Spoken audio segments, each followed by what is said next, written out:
નમસ્કાર વિદ્યાર્થી મિત્રો, ક્રેક કોમ્પિટિટિવ એક્ઝામના ડિજિટલ લર્નિંગ પ્લેટફોર્મ ઉપર હું પ્રફુલ્લ ગોહિલ આપ સૌનું હાર્દિક સ્વાગત કરું છું. વિદ્યાર્થી મિત્રો, ગુજરાત પોલીસમાં 12,000 કરતાં વધારે પોલીસ કોન્સ્ટેબલ અને પીએસઆઈની ભરતી આવેલી છે.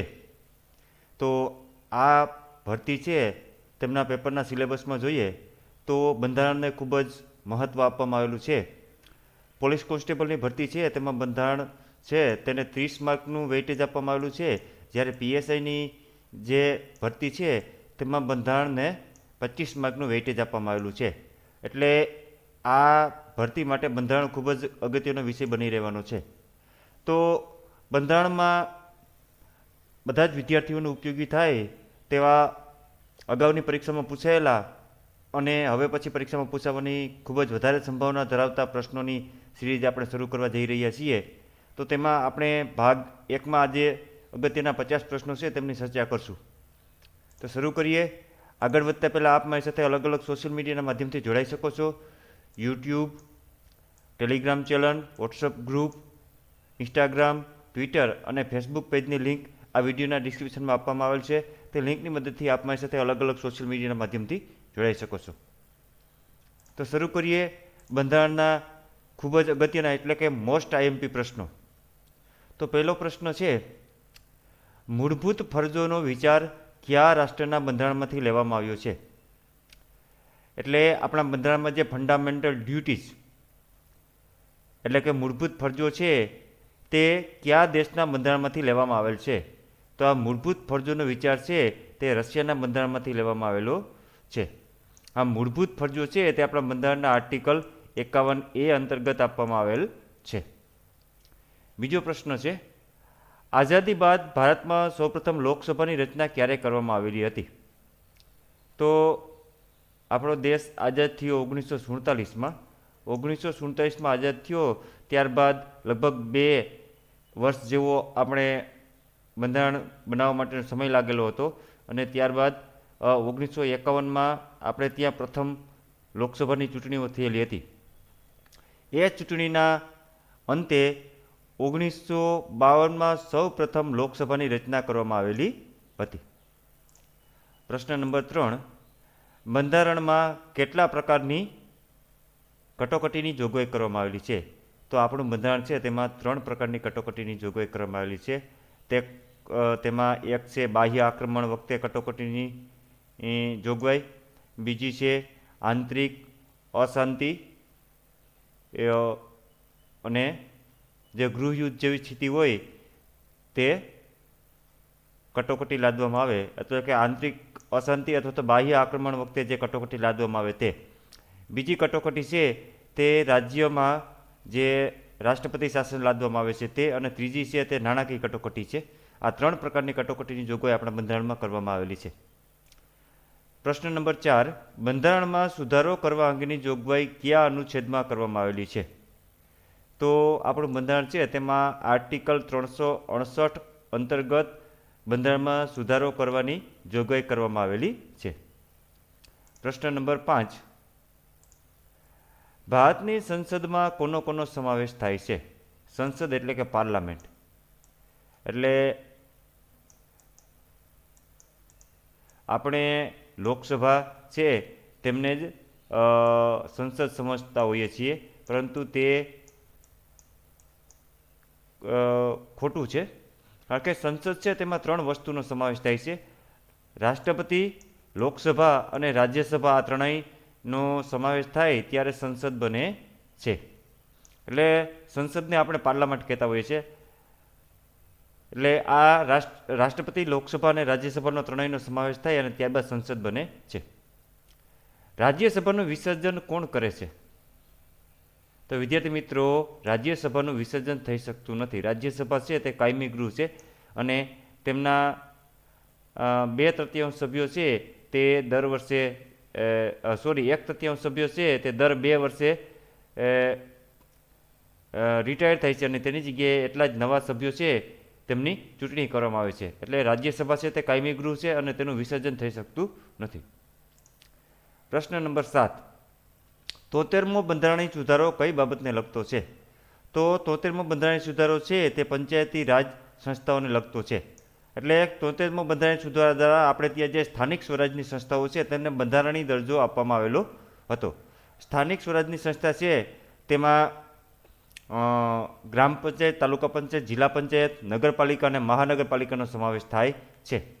અને આ પંચાયતી રાજની સંસ્થાઓને 73મા બંધારણીય સુધારા દ્વારા બંધારણીય દરજ્જો આપવામાં આવેલો હતો. કયા બંધારણીય સુધારા દ્વારા મતદાન કરવા માટેની ઉંમર 21 વર્ષથી ઘટાડીને 18 વર્ષ કરવામાં આવી હતી? તો 61મા બંધારણીય સુધારા દ્વારા વર્ષ 1988માં મતદાન કરવા માટેની ઉંમર છે તે 21 વર્ષથી ઘટાડીને 18 વર્ષની કરવામાં આવેલી હતી. 1988 પહેલાં મતદાન કરવા માટે કોઈપણ વ્યક્તિ છે તેમની ઉંમર ઓછામાં ઓછી 21 વર્ષની હોવી જોઈએ તેવો નિયમ હતો.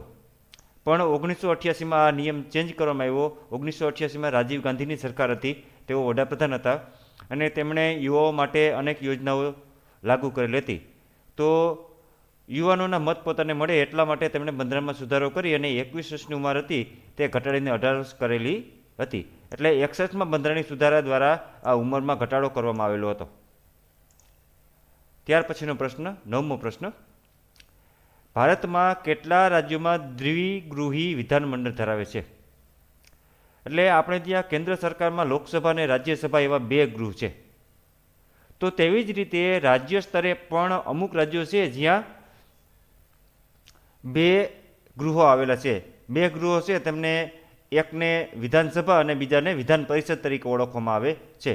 તો ભારતમાં આવા 6 રાજ્યો છે કે જ્યાં દ્વિગૃહી વિધાનમંડળ આવેલું છે. તેમાં આંધ્રપ્રદેશ, મહારાષ્ટ્ર, કર્ણાટક, તેલંગાણા, બિહાર અને ઉત્તર પ્રદેશનો સમાવેશ થાય છે.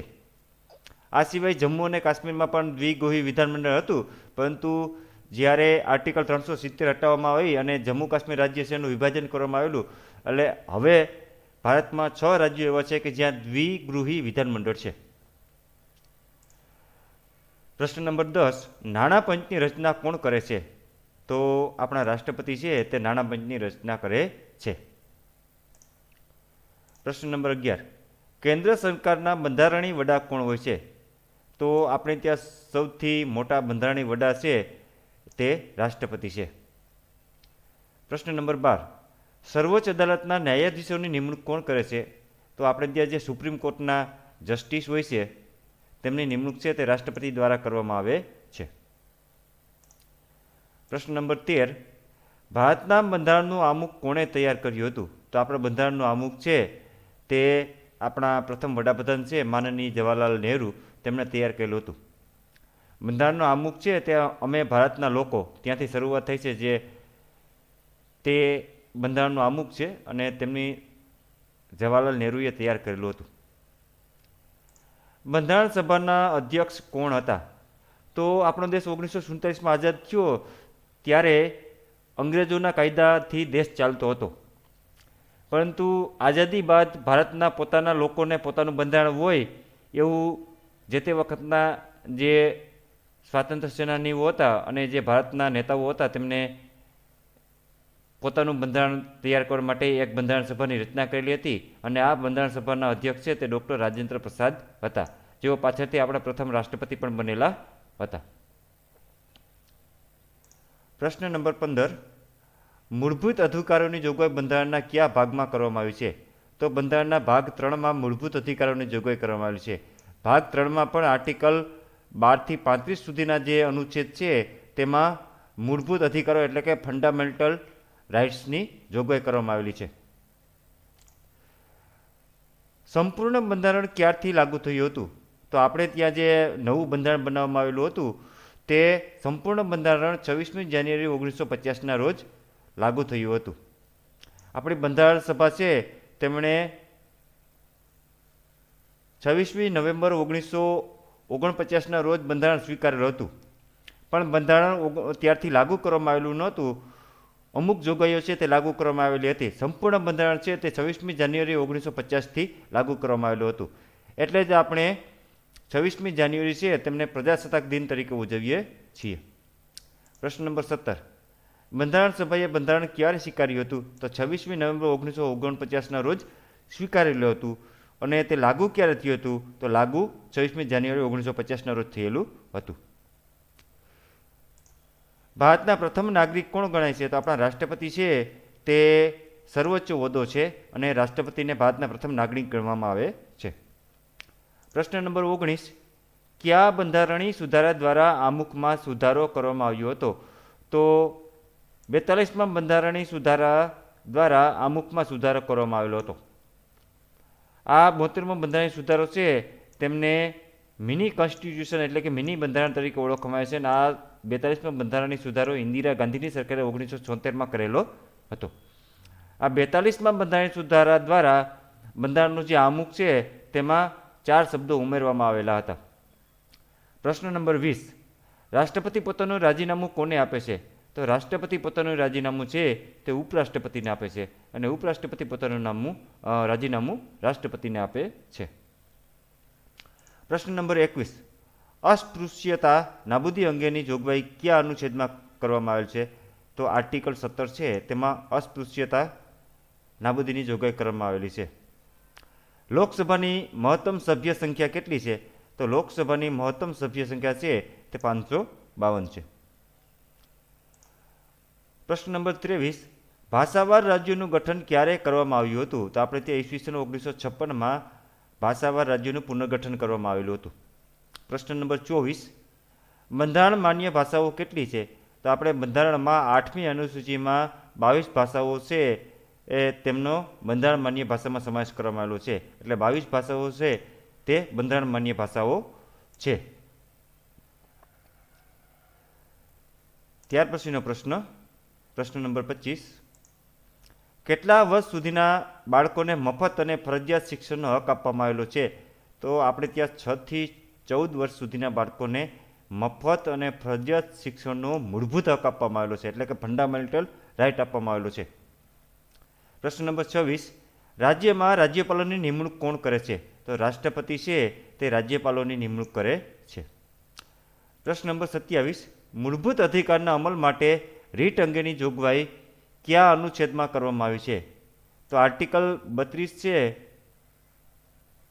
તેમાં રીટ અંગેની જોગવાઈ કરવામાં આવી છે. એટલે કે કોઈપણ વ્યક્તિ છે તેમના મૂળભૂત અધિકારનું હનન થયેલું હોય અથવા તો મૂળભૂત અધિકારનો ભંગ થયેલો હોય તો તે વ્યક્તિ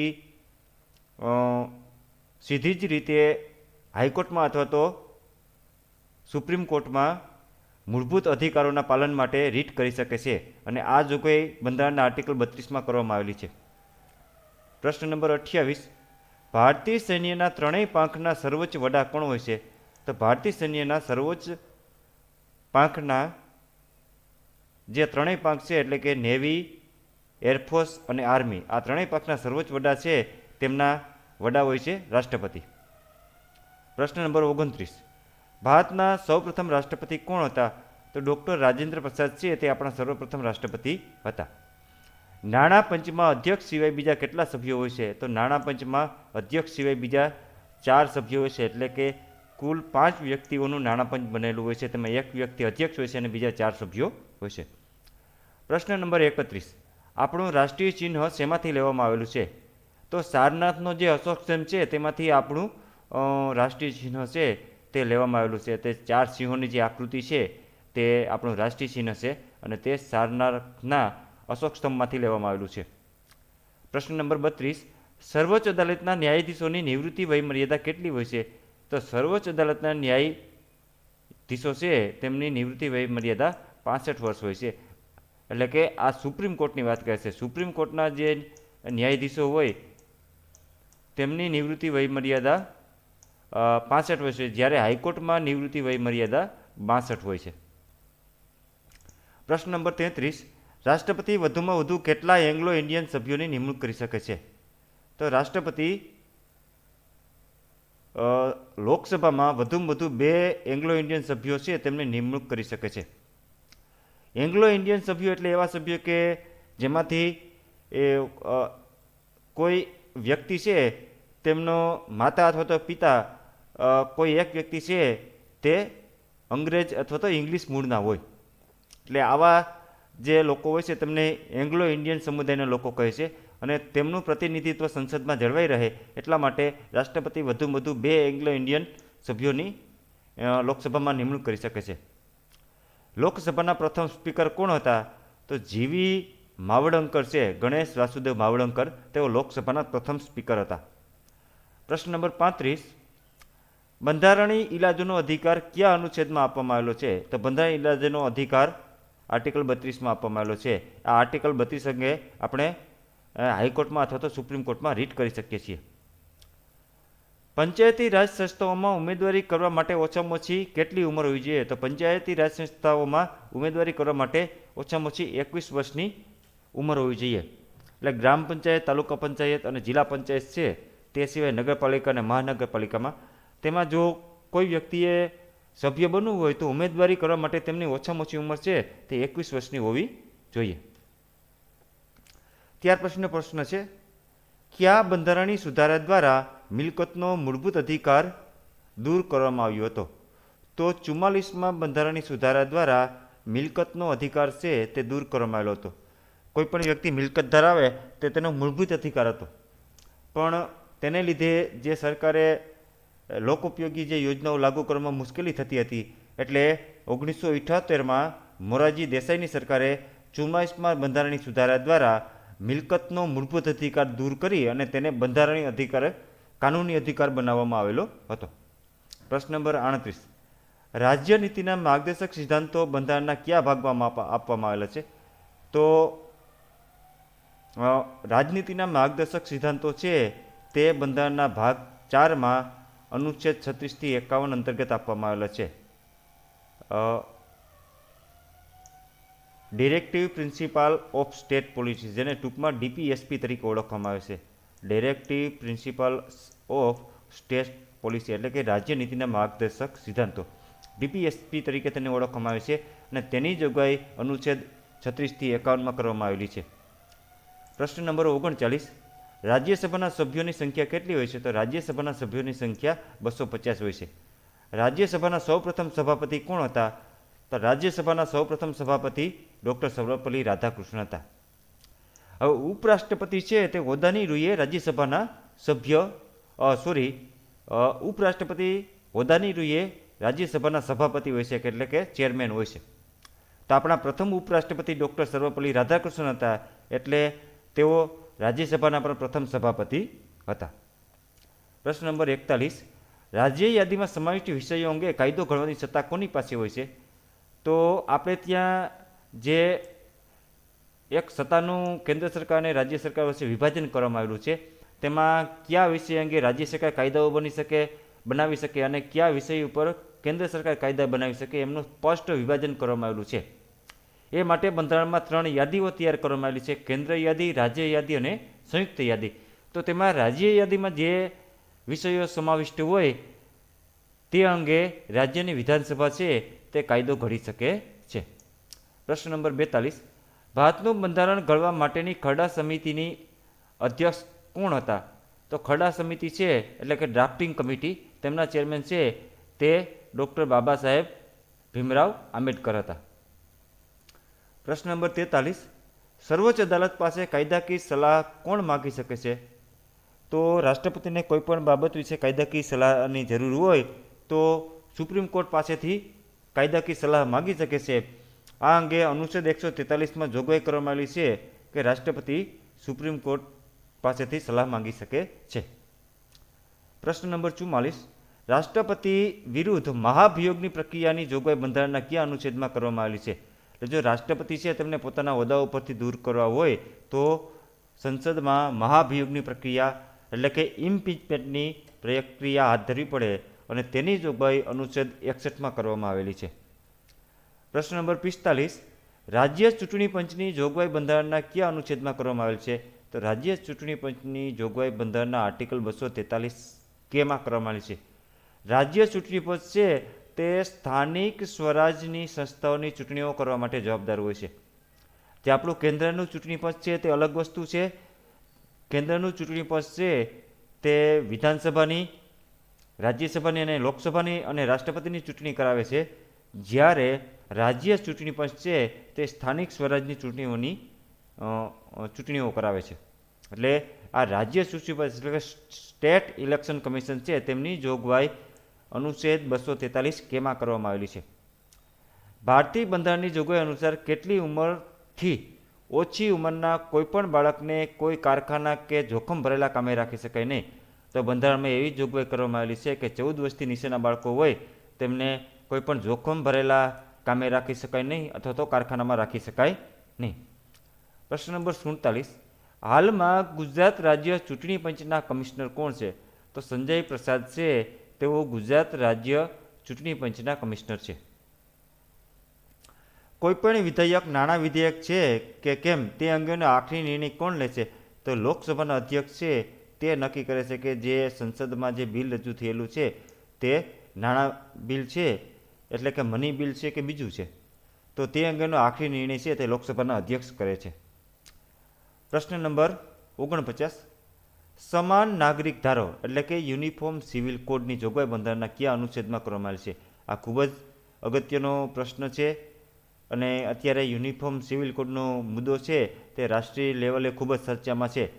એટલે તેમની જોગવાઈ જે રાજ્ય નીતિના માર્ગદર્શક સિદ્ધાંતો છે એ આર્ટિકલ 36 થી 51 તેમાં જે 44મું આર્ટિકલ છે તે યુનિફોર્મ સિવિલ કોડને લગતું છે. પ્રશ્ન નંબર 50. સંઘ સરકારની કારોબારીના વાસ્તવિક વડા કોણ હોય છે? તો જે વાસ્તવિક વડા છે તે વડાપ્રધાન હોય છે. જે બંધારણીય વડા છે તે રાષ્ટ્રપતિ હોય છે, પણ કારોબારીના વાસ્તવિક વડા છે તે વડાપ્રધાન હોય છે. તો વિદ્યાર્થી મિત્રો, આ બંધારણના ભાગ 1માં આપણે 50 અગત્યના પ્રશ્નો છે તેમની ચર્ચા કરી છે. આશા રાખું છું આપ સૌને આ વિડીયો પસંદ આવેલો હશે. વિડીયો પસંદ આવે તો વિડીયોને લાઇક કરો, ક્રેક કોમ્પિટિટિવ એક્ઝામની યુટ્યુબ ચેનલને સબસ્ક્રાઈબ કરો અને આપણા મિત્રો સાથે વિડીયોની લિંક શેર કરો. Thank you for watching. Have a nice day.